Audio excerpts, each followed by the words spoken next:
मानसिक परेशानियों के साथ साथ शारीरिक परेशानियां भी बढ़ी हैं और ऐसे में जरूरी हो जाता है कि आप योग करें। योग के जरिए शरीर के दूसरे हिस्सों के साथ मन और मस्तिष्क को भी आराम मिलता है, यानी इससे आप न सिर्फ शारीरिक परेशानियां बल्कि अपनी मानसिक दिक्कतों को भी अनलॉक कर सकेंगे। तो इस अंतर्राष्ट्रीय योग दिवस पर कीजिए खुद को अनलॉक।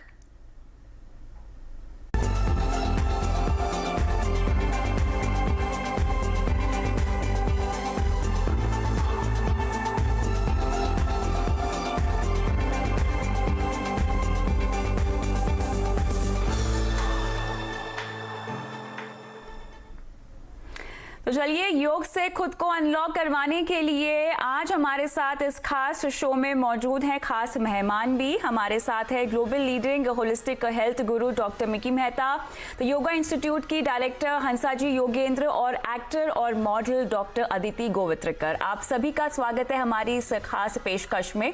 तो जैसा कि अनलॉक कर रहे हैं हम अपने आप को योग के जरिए, अंतर्राष्ट्रीय योग दिवस के मौके पर अक्सर हम योगा के महत्व पर बात करते हैं हंसा जी, लेकिन जरूरी है कि हम केवल एक दिन को ना देखकर इसे अपने जीवन में, अपने लाइफस्टाइल में, अपने रोजमर्रा में इस कदर शामिल करें कि हमें लॉकडाउन, अगर शारीरिक और मानसिक तौर से मैं देखूं तो लॉकडाउन करने की जरूरत ही ना पड़े। क्या कहेंगे आप? बिल्कुल सही। योग से शरीर में फ्लेक्सिबिलिटी, माइंड में भी फ्लेक्सिबिलिटी आती है। थोड़ी सी ऑडियो में दिक्कत आ रही है, इसको हम फिक्स करेंगे हंसा जी। लेकिन मिकी, मैं आपके पास आऊंगी क्योंकि लगातार आप होलिस्टिक वेलबींग को प्रमोट करते हैं। इंटरनेशनल योगा डे के दिन हम आपसे कई सारे आसन तो जानेंगे ही, लेकिन उससे पहले महत्व को समझना चाहेंगे, क्योंकि योगा को भले ही आप अपनी लाइफ में सम्मिलित करें, लेकिन फिलहाल की जो हाल ही के जो कुछ महीने रहे हैं ना मिकी, वो बहुत स्ट्रेसफुल रहे हैं, खासतौर से अगर हम मेंटली समझना चाहें तो इससे बेहद जरूरी है कि आप अपने आप को अनलॉक करें। अगर आप किसी भी मानसिक परेशानी से गुजर रहे हैं तो उससे आप बाहर निकलें, और योग एक बेहतरीन तरीका है, जरिया है बाहर निकलने का। तो कविता जी, पहली बात तो मैं गुरुवर्ग मां हंसा जी योगेंद्र को प्रणाम। गुरु ब्रह्मा गुरु विष्णु गुरु देवो महेश्वर गुरु साक्षात पर ब्रह्मा तस्मै श्री गुरुवे नमः। Salute to her. तो योग में स्ट्रेच करे, स्ट्रेस ना करे, दैट्स वेरी इंपॉर्टेंट। और दूसरी बात कि गवर्नमेंट ने ताला आपके दरवाजे पे लगाया है, आपकी आत्मा पर नहीं। आपकी आत्मा अनलॉक है और अनलॉक रहेगी। योग आपको कोई बंदिश में नहीं डालता है, योग आपको आज़ाद करता है, लिबरेट करता है। तो योग से आप हमेशा लिबरेट रहेंगे, क्योंकि श्वास के द्वारा आप हमेशा नियंत्रण में रहते हैं, इन चार्ज। और रिदम जो रहती है ना, रिदम, तालमेल, लयबद्धता, उससे हमारे जिंदगी का स्वर निकलता है, सुर निकलता है, और स्वर और सुर के साथ स्वर्ग बनता है। और जब हम योग मिलके करते हैं सब लोग, तो एक अच्छी संगत बनती है। संगत से गीत निकलता है और गीत से संगीत निकलता है। तो वो श्वास, सुर, तन, मन का एक मिलन है, और ये मिलन के साथ हम बिल्कुल तरोताज़ा हो जाते हैं और एक नया जीवन पाते हैं। हर घड़ी बदल रही है धूप जिंदगी, छांव है कहीं कहीं पर धूप जिंदगी, हर पल यहाँ जी भर जियो। बिल्कुल, और जी भर आप कैसे जी सकते हैं ये आपको योग सिखाता है। अदिति, आप योग को तो प्रमोट करती ही हैं, उसमें तो विश्वास दिखाती ही हैं, लेकिन साथ ही योग के जरिए मेंटल फिटनेस पर आपका हमेशा बहुत ज्यादा फोकस होता है, बहुत तवज्जो आप देते हैं। अपनी सांस को कंट्रोल करें, उसके जरिए आप अपने मस्तिष्क को कंट्रोल कर सकते हैं, अपने भीतर हो रही चीजों को कंट्रोल में ला सकते हैं। क्या कहेंगे आप? जी कविता जी, पहले तो शुक्रिया मुझे इस प्रोग्राम पे बुलाया। मिकी जी, हंसा जी, आपको भी नमस्ते। मेरा ये मानना है कि कंट्रोल करना, ये इस शब्द में बहुत नेगेटिविटी है। तो कंट्रोल ना करिए, आप अवेयर रहिए। आपका जो ब्रीदिंग है, अगर आप उस पर फोकस करेंगे और ध्यान देंगे तो योग के माध्यम से आपका तन, मन और जो आत्मा है वो अलाइन हो जाएगा। जब ये तीन चीजें अलाइन हो जाती है, जो आसन के थ्रू होती है और जो हम ब्रीदिंग करते हैं, प्राणायाम करते हैं, या कई सारे आसन होते हैं जो ब्रीदिंग से कनेक्टेड होते हैं, तो उसलिए इसका ये कारण है कि वो अलाइनमेंट हो जाती है, और जब हम अलाइन होते हैं तो हमारा जो पोटेंशियल होता है तो वो उभर के आता है, और फिर जो स्ट्रेस है, नेगेटिविटी है, सर्वाइवल मोड है, ये सब चीजें दूर हो जाती है। जैसे आपने कहा था कि हाँ लॉकडाउन है, और मिकी जी ने कहा कि लॉकडाउन घर पे है, आत्मा पे नहीं है। तो अगर आप सर्वाइवल मोड से निकल के थ्राइविंग मोड में चले जाए, तो ऐसे बहुत लोग हैं जो इस 3 महीनों में उन्होंने बहुत प्रगति की है। तो ये ध्यान रखना ज़रूरी है, और ये योग के माध्यम से हो सकता है। और योग ऐसे नहीं है कि 1 घंटा करना है, आधा घंटा करना है। Yoga is a way of life, that is very crucial. Of life. और मैं जानती हूँ क्योंकि हम हर साल हंसा जी से बात करते हैं और हमेशा वो इसी बात पर बहुत स्ट्रेस करती हैं कि ये आपकी लाइफ का एक तरीका है, आपकी लाइफस्टाइल में आप इसको शामिल करना है, क्योंकि जैसे आप सांस लेते हैं वो भी एक तरह का योगा ही है। तो अब ऐसे में आज के हमारे शो में तो हम कई आसन जानेंगे ही मिकी से और अदिति से भी, लेकिन हंसा जी कैसे हम योगा को अपने खान पान में, अपने चलने फिरने में, सांस लेने में न सिर्फ आसन करके, प्राणायाम करके आप योगा करें, बल्कि अपने थॉट्स को भी आप एक योगी की तरह बना लीजिए। देखिए, अपने सबके अंदर एक हीलर है, something which is healing us, our consciousness, और ये हीलर को समझना अगर हम समझ लें तो बहुत ही फायदा हो जाएगा। बहुत ही सही बात की दोनों ने, और इसमें यही देखना है कि हम योग करते वक्त कितने आत्मसात हो जाए, अपने अंदर पूरा ध्यान दें, नहीं कि वो मॉडल को देख देख कर कुछ आसन कर रहे हैं, लेकिन खुद के शरीर के लिए क्या सही है वो देख कर करें। तो ये हीलर को आप समझ पाएंगे, और फिर मन के अंदर एक कंपैशन, एक करुणा आएगी, और वो करुणा जब आती है तब इंसान बहुत ही अच्छा हील कर पाएगा, दूसरों को बहुत ही अच्छा सिखा पाएगा, और एक अच्छा टीचर बन पाएगा। बिल्कुल मिकी, आपके पास मैं आती हूँ क्योंकि योग में अलग अलग आसन हैं और अलग अलग परेशानियों को, दिक्कतों को फोकस करते हैं आसन और प्राणायाम। लेकिन आप क्योंकि अलग अलग जगह पे जाते हैं, कॉर्पोरेट्स, आम आदमी से लेके हर खास कॉर्पोरेट्स, हर जगह जाके आप योग सिखाते हैं और फिटनेस के मंत्र लोगों को देते हैं। आपसे हमें आज कुछ आसन जानने हैं। सबसे पहले ऐसा कोई आसन है जो शारीरिक, मानसिक, आध्यात्मिक रास्ते पे आपको ले जाए, या जो भी कोई परेशानी आपके अंदर हो, कोई रामबाण आसन आप हमें करके दिखा सकते हैं? ठीक है, तो मैं आपको एक दिखाता हूं। आप मुझे देख सकते हैं कंप्लीटली? जी। ओके, तो यहां से पहले तो जिंदगी आगे की तरफ जाए, बढ़े, सांस बाहर निकाल दे और अहंकार को बाहर निकाल दे, और अपना माथा अपने घुटने पे टेक दे। उसके बाद योगा की जो लॉ है वो हमेशा ऊंची रहनी चाहिए, फ्लेवर ऑफ योगा। फिर योगा में जो तन, मन और आत्मा का सेतु है वो हमेशा रहना चाहिए, द ब्रिज ऑफ योगा। उसके बाद for yoga and health, always bend backwards, halasana. और ये जो रामबाण है ये कर्ण पीड़ासन।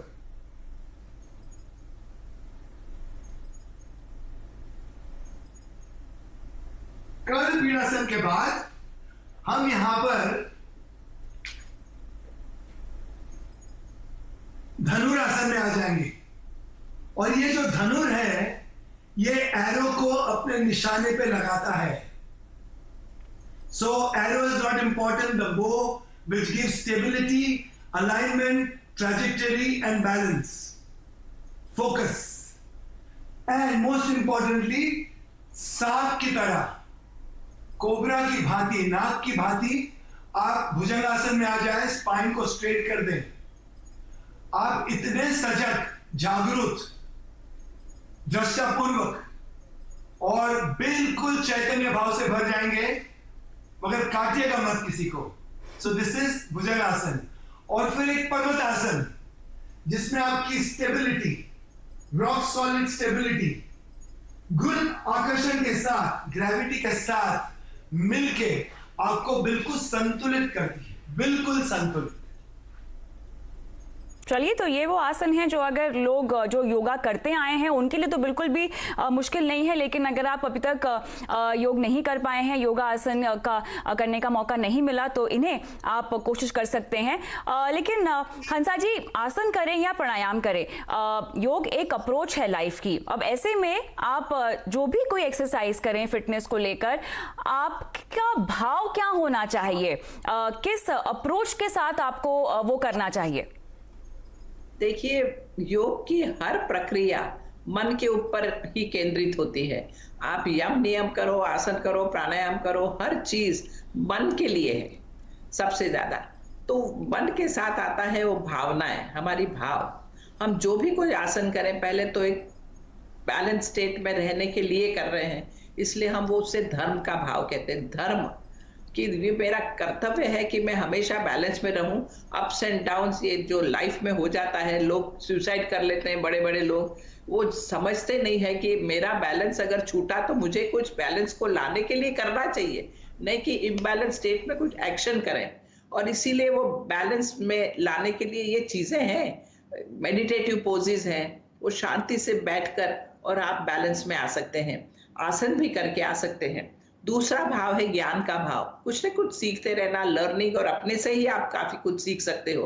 तो हमेशा लर्निंग की स्थिति में रहना बहुत जरूरी है। हमेशा कभी ये नहीं मानना कि आई नो एवरीथिंग, कभी भी नहीं। You know nothing, because material world तो बदलता ही रहता है, आप क्या जानते हो, हमेशा बदलाव है। आज कोई आपसे प्यार करता है, कल नहीं करेगा, तो आपको खुद को बैलेंस में रखना आना चाहिए। तो ये दूसरा भाव है। तीसरा भाव है वैराग्य, डिटैचमेंट। अगर हर चीज को आप एकदम चिपक कर देखेंगे तो आप उसको समझ ही नहीं पाएंगे, आपको डिस्टेंस रखना पड़ेगा। अगर हाथ को मुझे देखना है तो दूर रखूं हाथ, तो मैं हाथ को देख पाऊंगी ना। इसलिए वो डिस्टेंस, ऑब्जेक्टिविटी, वैराग्य, वो मन में आना चाहिए। और फिर जो भाव आता है वो है ऐश्वर्य का भाव, कॉन्फिडेंस, विल पावर, स्ट्रेंथ। तो ये सारे आसन भी इस तरह के बने हैं कि वो जैसे धनुर्वक्रासन का कॉन्फिडेंस, विल पावर लाता है, प्राणायाम डेफिनेटली कॉन्फिडेंस लाता है, मेडिटेटिव पोज बैलेंस स्टेट में लाता है। दूसरे जो ये आसन बताए उससे ज्ञान का भाव आता है। तो कहीं न कहीं आगे झुकने के आसन वैराग्य भाव लाते हैं। तो इस सारे आसन के जरिए भी भाव लाना जरूरी है, और हम भाव के साथ आसन करेंगे तो धीरे धीरे इस भाव की आदत पड़ने लगेगी जिंदगी में। आप आसन तो दिन भर नहीं कर सकते, लेकिन भाव तो डेफिनेटली दिन में कोई न कोई पकड़ के रखो और उस तरह पूरा दिन बिताओ, तो आपका जीवन योगमय हो जाएगा। बिल्कुल, तो यहाँ पर भाव होना बहुत ज़रूरी है, और अलग अलग भाव आपको अलग अलग योग आसन में से मिल जाएंगे। ये तो हमने आसन के बारे में बात की, लेकिन फिलहाल हमें इस पेशकश में रुकना होगा छोटे से ब्रेक के लिए, और ब्रेक के बाद अदिति से हम कुछ प्राणायाम के टिप्स लेंगे, और साथ ही बच्चों के लिए किस तरह के योग आसन किए जा सकते हैं, बच्चों की इम्यूनिटी कैसे बढ़ाई जा सकती है, ये हम जानेंगे हंसा जी और मिकी से इस ब्रेक के बाद।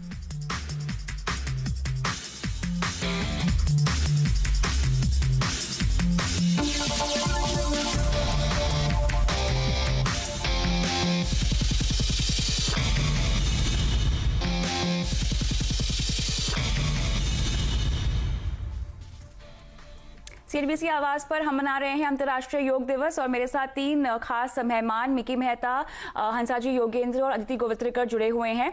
अदिति, मैं आपके पास आऊंगी क्योंकि आसन की तो हमने बात की है, लेकिन आपसे मुझे प्राणायाम के बारे में जानना है। आमतौर पे लोगों की धारणा ये है कि अच्छा, वेट लॉस करना है तो आपको योग कर लेना चाहिए। इससे तो हम अब काफी ऊपर आ चुके हैं, जहां तक जागरूकता की बात भी है, क्योंकि अब ये ओवरऑल आपकी वेलबींग का सवाल है। प्राणायाम से ये कैसे अचीव हो सकता है? तो प्राणायाम, इसका ये शब्द का मीनिंग क्या है? प्राणा और आयम। तो प्राणा मतलब जो वाइटैलिटी है, जो ब्रेथ है, तो प्राणा उसका मीनिंग है, और आयाम यानी कंट्रोल। तो हमारे ब्रीदिंग के ऊपर अगर हम कंट्रोल कर पाए, and control not in a negative connotation but in a positive way, तो अगर हम प्राणा को कंट्रोल कर सके या रेगुलेट कर सके, जो मेरे हिसाब से अच्छा शब्द है रेगुलेट, तो उससे बहुत फायदा हो सकता है। जब आपका मन विचलित हो या कहीं पे एक्स हो, पेन्स हो, जैसे हंसा जी ने कहा कि हम सब में हीलिंग है, तो ब्रेथ वर्क करके, प्राणायाम करके बहुत सारा हीलिंग हो सकता है। तो इसमें ये कोई मुश्किल बात नहीं है, कोई भी कर सकता है। थोड़ी सी प्रैक्टिस कर ले तो it becomes way of life. तो दिन भर भी हम प्राणायाम कर सकते हैं। तो प्राणायाम का मतलब यही है कि अगर हम कहें कि मैं प्राणायाम कर रही हूँ, इसका मतलब ये है कि अवेयरनेस सबसे बेसिक है कि हमारा जो नॉर्मल नेचुरल ब्रीदिंग है, आनापाना मेडिटेशन जिसे कहते हैं, जो विपासना में सिखाया जाता है शुरुआत में, उसमें हमारे ब्रेथ वर्क पे सिर्फ अवेयरनेस रखनी है कि कैसे ब्रीदिंग हमारी हम अंदर सांस ले रहे हैं और कैसे बाहर जा रही है। इसके बाद हम उसे थोड़ा रेगुलेट कर सकते हैं, जिसकी वजह से अलग अलग बेनिफिट्स होते हैं। जैसे अनुलोम विलोम हो, जहाँ पे हमारी जो सन और मून, ये जो दो एस्पेक्ट्स है हमारे बॉडी में, तो वो बैलेंस हो जाते हैं। तो वो अनुलोम विलोम से बहुत शांति मिलती है। It's a cooling breath work so to say. फिर भ्रामरी है, जिससे भी बहुत सारी अवेयरनेस हो सकती है, जहाँ पे हम हमारे सेंसेस बंद करके एक बी जैसे बजिंग जो करती है बी, वैसे आवाज निकालनी है, तो उससे भी काफी क्लैरिटी मिलती है। इसके अलावा भस्त्रिका है। तो ऐसे कई सारे प्राणायाम है जो हम हमारे लाइफ में इनकॉर्पोरेट करके काफी सारा हीलिंग हो सकता है, काफी सारा उससे एनर्जी बहुत बढ़ जाती है, वाइटैलिटी बहुत बढ़ जाती है। और आजकल जो बहुत एंजाइटी मैं देख रही हूँ, जब मैं काउंसलिंग सेशंस करती हूँ, तो मैं बहुत सारे ब्रीदिंग टेक्निक्स जो है वो मेरे क्लाइंट्स के साथ शेयर करती हूँ, क्योंकि उससे बहुत फायदा होता है। बिल्कुल विकी, मैं आपके पास आऊंगी क्योंकि यहाँ पर हम कोविड-19 जैसे माहौल में हैं और सिम्टम्स क्योंकि इस बीमारी के इतने अनप्रेडिक्टेबल है कि सब कुछ आपकी इम्यूनिटी पर आकर टिक जाता है। अब ऐसे माहौल में भी लोगों की इम्यूनिटी कुछ नेचुरली मजबूत होती है, कुछ की नहीं होती है। हमें इम्यूनिटी बढ़ाने के लिए किस तरह के आसन करने चाहिए या किस तरह का योग करना चाहिए? तो जब ये कोविड-19 का दौर जब शुरू हुआ, तब मैंने एक छोटी सी इनोवेशन की सांस की क्रिया पर, और जिसको मैंने बताया पॉइजन B, prevention of infection seeding optimal nasal breathing, prevention of infection seeding optimal nasal breathing. तो सांस के द्वारा विगरस ब्रीदिंग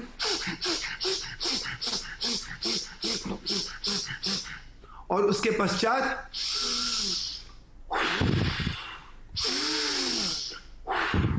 तो इसको हम अगर ऑल्टरनेट करते हैं, so your nostrils and your sinuses they dilate because of thermogenesis, और उससे the temperature in the body goes above 97-98 degrees, so very good chance of germs, bacteria, viruses dying. Adenoids placed behind your nose, which are your lymph nodes, they also drain the bacteria, germs and viruses.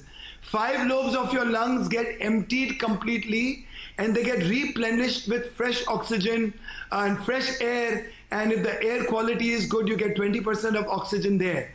Respiratory tract also is completely moving up and down, and because of that your diaphragm is charged up very well. So जिसको बोलते हैं कि T cells from thymus glands are secreted, B cells from bone marrow are secreted, immunoglobulins are secreted, your pituitary and your pineal glands, they begin to secrete antibodies, and your body becomes very swasth, must and strong with immunity. तो एक सांस की क्रिया है, और दूसरी बात है कि every आसन must have a combination of pranayam. Okay जी। इन रिदम, तालमेल के साथ। तो सांस अंदर, सांस बाहर। जब फैलाव होता है तो सांस अंदर, जब सिकोड़ते हो तो सांस बाहर। So when you stretch, you breathe in as you open up your fascia, and as you open up your fascia, what happens?